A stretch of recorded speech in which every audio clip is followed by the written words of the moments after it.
Doctor Mahbubur Rahman মোল্লা কলেজের ছাত্র অভিজিৎ হালদারের মৃত্যুকে কেন্দ্র করে ঢাকা ন্যাশনাল মেডিকেল ইনস্টিটিউট হাসপাতাল ও কলেজে হামলার প্রতিবাদে আজ সংবাদ সম্মেলন করেছে কলেজ কর্তৃপক্ষ।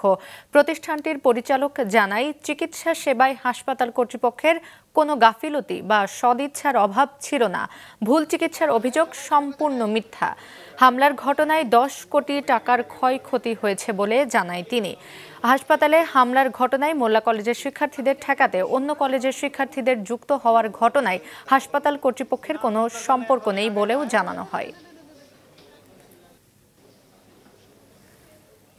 ডক্টর মাহবুবুর রহমান মোল্লা কলেজের ছাত্রদের হাসপাতাল ঘেরাও কর্মসূচির প্রেক্ষিতে পরিচালকের কক্ষে আইন শৃঙ্খলা রক্ষাকারী বাহিনীর ঊর্ধ্বতন কর্মকর্তাদের উপস্থিতিতে ডক্টর মাহবুবুর রহমান মোল্লা কলেজের ছাত্র প্রতিনিধি ও হাসপাতাল কর্তৃপক্ষের সাথে আলোচনা করা হয়।